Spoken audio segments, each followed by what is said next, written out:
ध्यानाभ्यास के इस दिव्य अनुष्ठान में आपका हृदय से स्वागत है, अभिनंदन है, अभिवादन है। ध्यानाभ्यास के लिए कृपया अपने नेत्रों को बंद कर लीजिए। बाहर का जानना बंद कर अपने शरीर का एहसास कीजिए। जीवों की परिणति दो प्रकार की है, बाह्य पदार्थों को जानने रूप और अपने शरीर का एहसास संवेदन करने रूप। इन दो प्रकार की परिणतियों का कारण वह जीव स्वयं है, दूसरा नहीं। दूसरे को गुण दोष देना वृथा है, अनर्थकारी भी है। हमें दूसरों की ओर नहीं देखना है, हम स्वयं ही अपने विभाव स्वभाव से जानने रूप परिणमते हैं, जो अनादि से है और जो अपना अनुभव करता है और अनंत काल अपना अनुभव करके रहेगा, उसमें भी दूसरा कोई कारण नहीं। संसार होने में भी दूसरा कारण नहीं और मोक्ष होने में भी दूसरा कारण नहीं। संसार अनादि से है, दूसरा कारण नहीं। और मोक्ष मार्ग प्रकट होकर मोक्ष अनंत काल रहता है, उसका भी दूसरा कारण नहीं। कहने का आशय यह है कि अपने परिणाम के लिए दूसरे को गुण दोष नहीं देना है। गुण देते हैं तो उसकी ओर देखते हैं, दोष देते हैं तो उसकी ओर देखते हैं, तो परलक्ष्य बना रहता है। परलक्ष्य बना रहता है तो संसार बना रहता है। परलक्ष्य कब छूटे? जब अपने परिणाम का स्वामी स्वयं बने। दो द्रव्यों में कर्ता कर्म संबंध नहीं होता है। संसार के कर्ता हम ही हैं, मोक्ष मार्ग के कर्ता भी हम ही हैं, मोक्ष के कर्ता भी हम ही हैं। किसी ने हमको खोटे मार्ग पे लगाया, किसी ने हमको सच्चे मार्ग पर लगाया, यह सब चिंतन अनर्थकारी है। दोनों में ही प्रमुख होकर संसार बढ़ता है।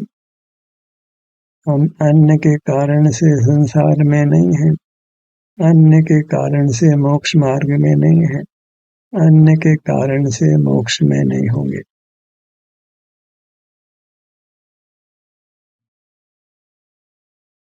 जो अनादि से संसार में रहा है वही फिर अनंत काल मोक्ष में रहने वाला है। ये वस्तु का ही स्वरूप है। अनादि से विभाव रूप होना और फिर अनंत काल स्वभाव रूप रहना। धरती से धातुएं अशुद्ध निकलती हैं और शुद्ध की प्रक्रिया से गुजर कर फिर अनंत काल शुद्ध ही रहती है। वह तो दृष्टांत मात्र है, क्योंकि पुद्गल तो फिर दूसरे से मिल जाता है, पर जीव जो है वो एक बार मुक्त होता है तो फिर अनंत काल मुक्त ही रहता है। अनादि से संसार में है तो जो अनादि होता है वह अहेतुक होता है, वह विभाव स्वभाव से है, और जो अनंत काल रहेगा वह भी अहेतुक है, वह स्वभाव मात्र से है। मोक्ष में रहना हमारा स्वभाव है और संसार में रहना हमारा विभाव है। विभाव के कर्ता भी हम ही हैं और स्वभाव के कर्ता भी हम ही हैं। इस प्रकार पर से दृष्टि हटाना है। जीव अपने ही स्वभाव से मोक्ष मार्ग में आता है, दूसरे के गुण को देखना वह दूसरे के अधीन होना है, निमित्ताधीन होना है। और जो निमित्ताधीन है वे मुक्त नहीं हो सकते, वे मोक्ष मार्गी नहीं है। अनादि से बहिर्मुख जीव निमित्त को दृढ़ता से पकड़ता है, हर बात में निमित्त लगाता है, कार्य में निमित्त का होना आवश्यक मानता है। ये पराधीन दृष्टि है।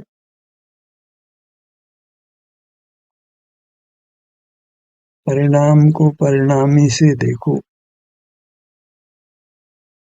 वह पदार्थ ही उत्पन्न और विनष्ट होता है, एक अवस्था से उत्पन्न होता है और उसी समय अन्य अवस्था का व्यय होता है। दो अवस्थाएं एक साथ नहीं होती।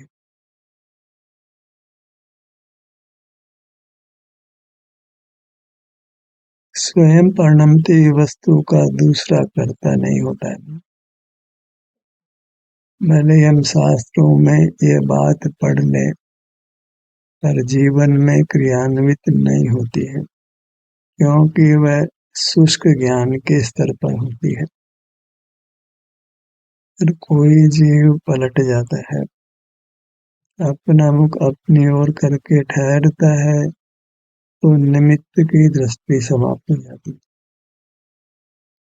उसमें भी कुछ समय लगता है, फिर अपना मुख अपनी ओर करता है तो दर्शन मोह गलता है और फिर इसी क्रम में वह समाप्त होता है।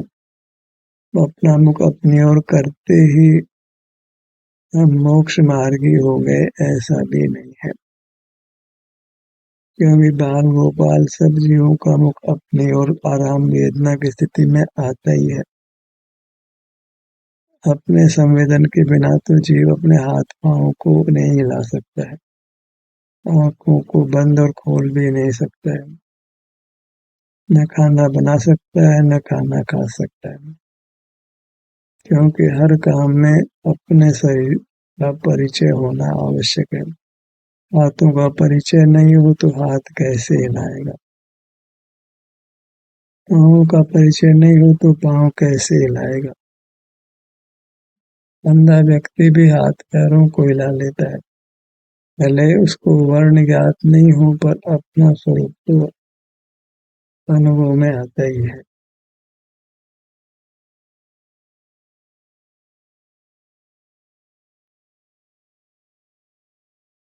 अपने अनुभव में दूसरा कारण नहीं, करके जानने में भी दूसरा कारण नहीं। जीव ही विभाव छोड़कर स्वभाव रूप होता है, उसमें दूसरा कोई कारण देखते हैं तो फिर वह स्वभाव में नहीं रह सकता है, चिंतन में ही पराधीनता हो जाती है। कोई कार्य को नियति के अधीन मानता है, कोई कार्य को निमित्त के अधीन मानता है।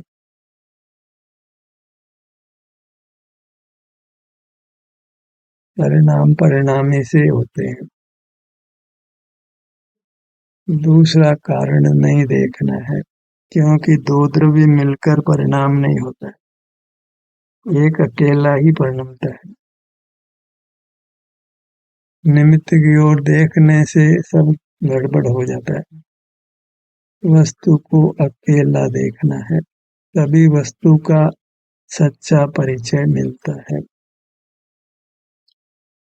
किसी भी पदार्थ को उसके संग से देखें तो उसका स्वरूप प्रकट नहीं होता है, शुद्ध भाव प्रकट नहीं होता है तो वस्तु का सम्यक ज्ञान नहीं होता है। वस्तु के स्वरूप को समझने के लिए वस्तु को अकेले देखना है।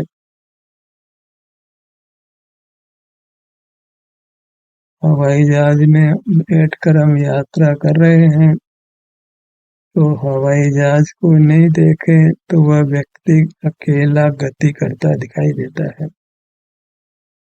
वह गति करता है, उसका इस प्रकार परिणमन करने का स्वभाव है, भले वह विभाव स्वभाव हो, पर वह परिणमन उसके कारण होता है। जो गति नहीं कर सकता है उसको कोई गति नहीं करा सकता है। स्थिर पदार्थ को विमान में रखें तो भी वह अपनी जगह से हिलने वाला नहीं है। जैसे परमात्मा स्थिर हो गए हैं तो उनको कोई अपनी जगह से हटा नहीं सकता है।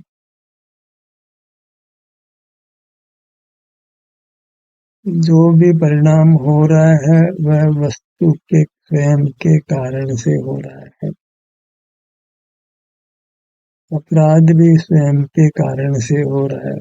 वो कुसंग में पड़ गया कि उदय बलवान आ गया, ये सब चिंतन पराधीन है। वह स्वयं ही स्वयं के कारण अनादि से बहिर्मुख रहकर ठगा रहा है। कोई बलात् उसको बहिर्मुख नहीं करता है। कोई पुद्गल ये नहीं कहता है तू मुझको देख, ये स्वयं ही देखता है। पुद्गल का कोई दोष नहीं। जो नहीं देखे तो इंद्रिय ज्ञान में भला तो दिखाई नहीं देता है, अन्यथा कोई जीव मुक्त नहीं हो सकेगा।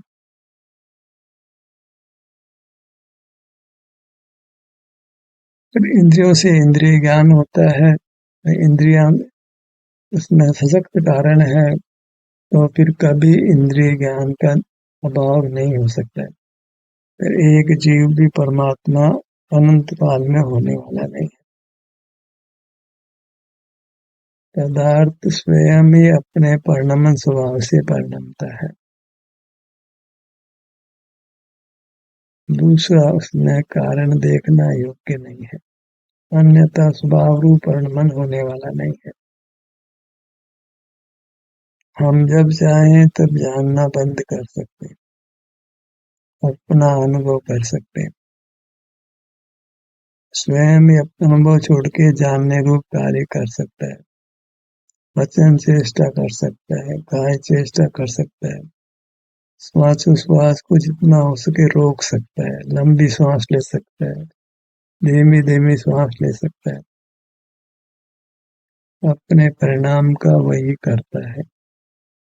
दूसरे को निमित्त देखना योग्य नहीं है। भगवान ने जाना ऐसा होगा या जैसा निमित्त होगा वैसा होगा, यह तो अपने आप को एक नपुंसक बनाने जैसा है, जड़ बनाने जैसा है। जड़ तो फिर भी परिणमन करता है, नहीं जानता है तो भी। पर जो जीव मोक्ष मार्ग से अनभिज्ञ हैं, वे ही कार्य के होने में दो कारण मानते हैं, कोई पांच कारण मान रहा है, जबकि कार्य के होने में एक ही कारण है। पदार्थ अपने परिणमन स्वभाव से परिणमता है, यह अटल सत्य है। तो सारे कामों का भार हमने खुद ही लेना है। हम अपने कार्य को दूसरे से कराते हैं, उसमें परावलंबन का महान पाप है। उससे जीवन दूभर होता है, कष्ट से भर जाता है और बारंबार जन्म मरण होता है। जीव अपने सुख स्वभाव का अनुभव करते हुए रहे, उनको हमें किसी काम में नहीं लगाना है। हम भी अपने स्वभाव के अनुभव रूप रहे, किसी अन्य काम में नहीं लगे। ऐसा निर्धार होने से मोक्ष मार्ग होता है।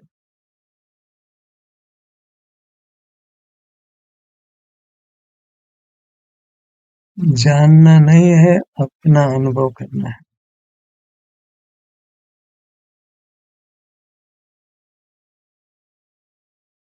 अपने अनुभव के लिए अपनी मूर्त को लक्ष्य में लीजिए। ये निर्देशित ध्यानाभ्यास का स्वरूप है। अन्यथा तो जीव स्वयं निर्धार करे दृढ़ता से कि मुझे कुछ बाहर का संबंध नहीं है, बाहर को जाना नहीं है, तो वह अपने में उपस्थित होकर सुख का अनुभव करता है। फिर स्वयं ही कमजोर हो जाता है और पर को जानने लगता है। जब पर को जानने लगता है तो अनेकों पाप प्रवृत्तियां उत्पन्न होती हैं, जो फिर पुनरावृत्ति करती है। बलात् कोई पाप प्रवृत्ति नहीं होती। एक बार पाप प्रवृत्ति होती है तो फिर वो अपने आप को दोहराती है। पाप को दोहराने से महान दुख होता है। सिर के भाग पर आइए।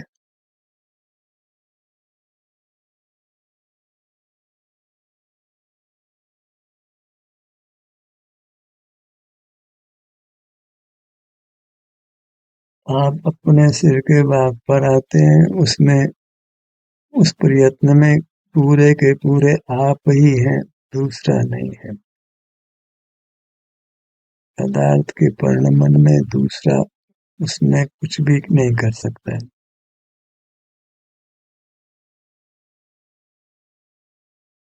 एक द्रव्य दूसरे द्रव्य का ग्राहक नहीं है। अपना परिणाम जीव बदल सकता है।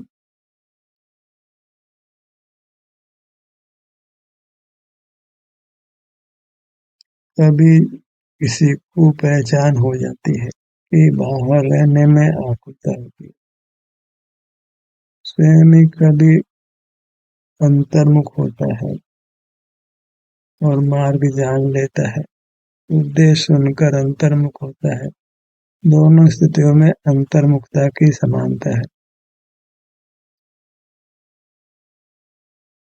जो अंतर्मुख होता है उसको सुख का आस्वादन होता है। वह बीमार भी हो तो स्वस्थ हो जाता है।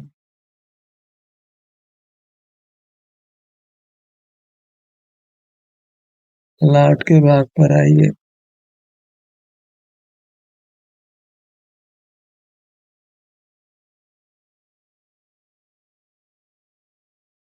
अपनी स्वतंत्रता को पहचानिए।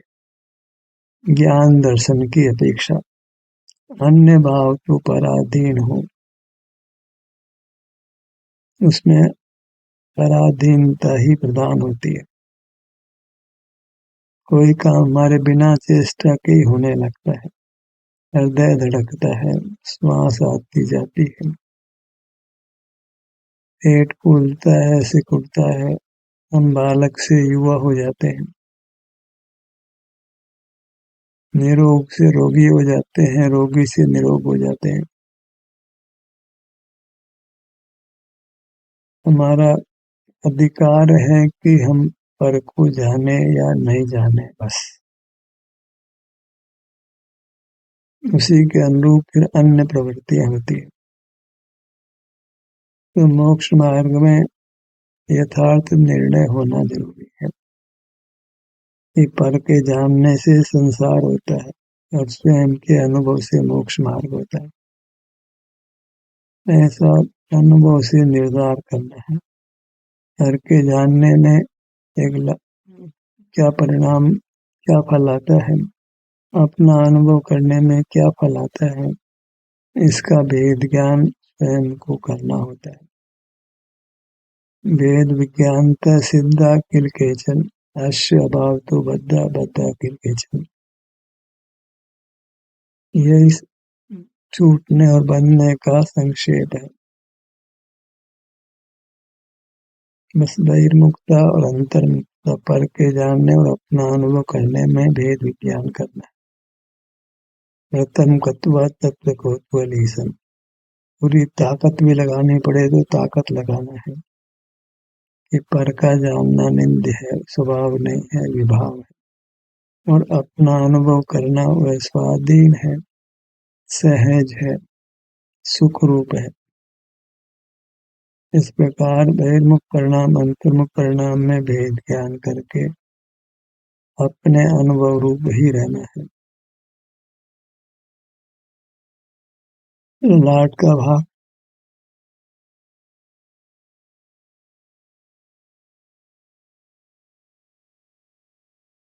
अंतर्मुखता में भी चंचलता नहीं हो,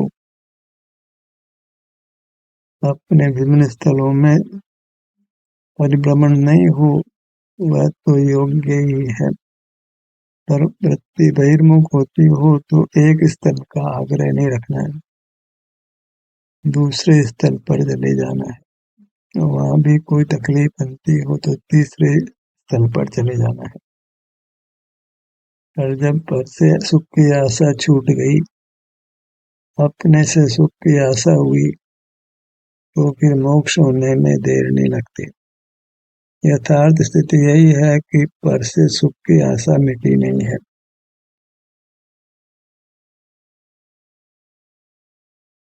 किसी विशिष्ट प्रवृत्ति से मैं सुखी हो जाऊंगा, ऐसा सावधान बलवान जीवों में रहता है, जबकि मोक्ष मार्ग सकल बाह्य प्रवृत्तियों को छोड़ने से होता है।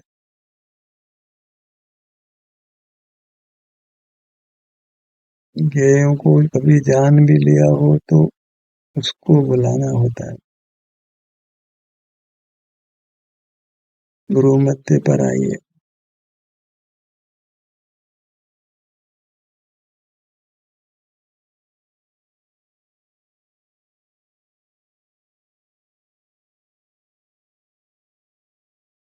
जितना जीव बहिर्मुखता को छोड़ने का प्रयत्न करेगा, उसी अनुपात में वह शीघ्र या देर से मुक्ति प्राप्त करेगा।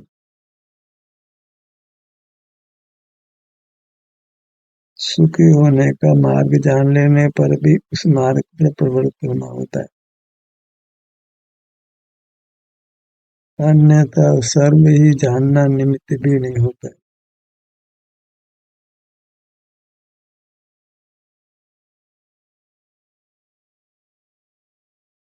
नेत्रों पर आइए।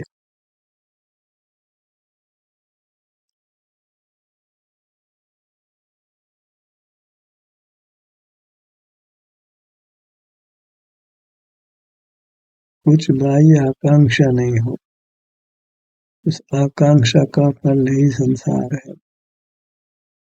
जो में भ्रमण है।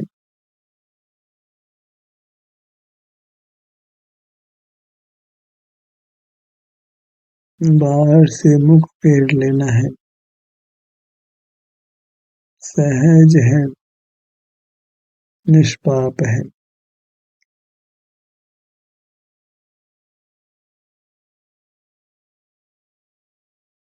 कानों के भाग पर आइए।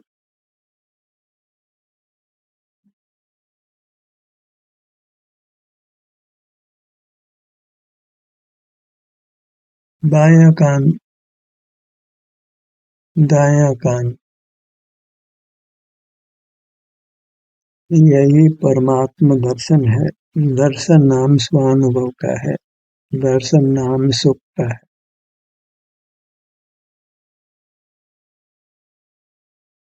दर्शनावरणी कर्म का तीव्र उदय हो तो तीव्र निद्रा आती है और जीव स्वानुभव करने में असमर्थ होता है। दर्शनावरणी कर्म की निद्रा आदि प्रकृतियां स्वानुभव में बाधक होती है।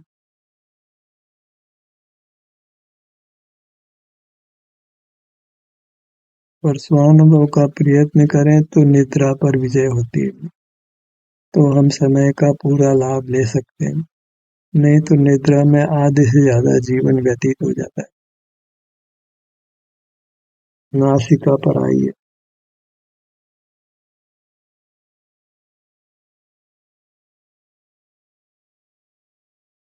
अनुभव करने का अभिप्राय हो तो सहज ही निद्रा कम हो जाती। प्रमाद की तीव्र स्थिति का नाम ही निद्रा है। होठों के भाग पर आइए।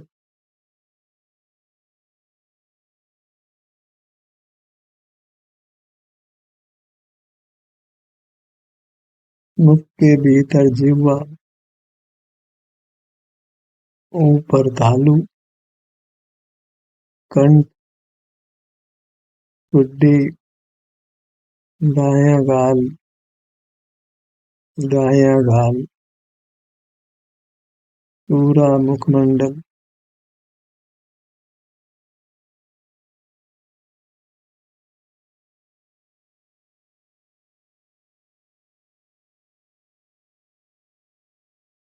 दोनों नेत्र,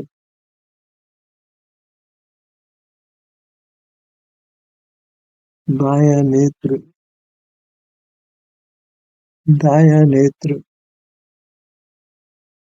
बायां कान।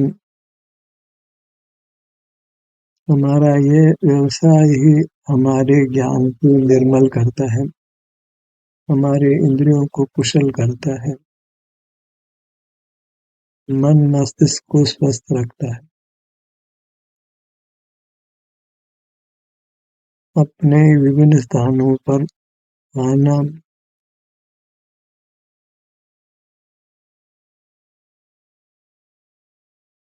फिर अपना ही संवेदन करना,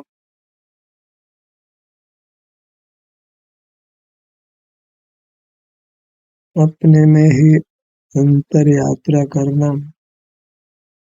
अपने ओर ही झुकना,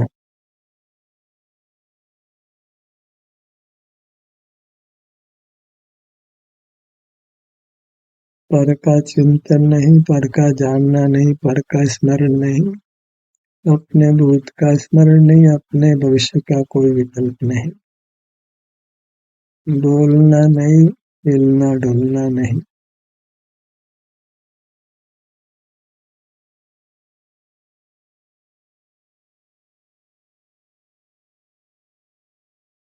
पूरा मुखमंडल,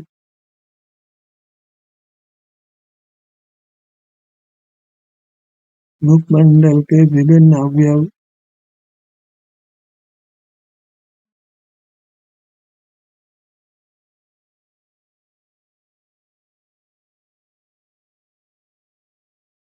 पूरा मुखमंडल, अपना पूरा दिव्य शरीर, सुख ही हमारा दिव्य स्वभाव है, जिससे हम देव हैं। संसार में जितने भी जीव हैं वे अपने स्वरूप से देव हैं, सुख स्वभावी होने से वे देव हैं, और वह जीव का स्थायी पारिणामिक भाव है। स्वभाव कभी नष्ट नहीं होता है, पर जीव स्वभाव से रहित होता हुआ विषय सुख दुख भोगकर अतीन्द्रिय सुख से वंचित रहता है।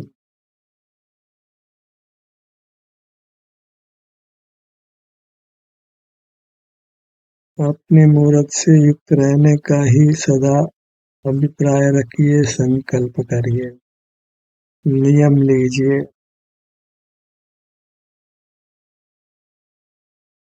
पहले छोटे छोटे काल के लिए नियम लेना है, फिर स्वतः ही अनुभव का काल बढ़ता है, पूर्ण होता है। ध्यान का सत्र यही समाप्त होता है। आपकी सहभागिता के लिए धन्यवाद।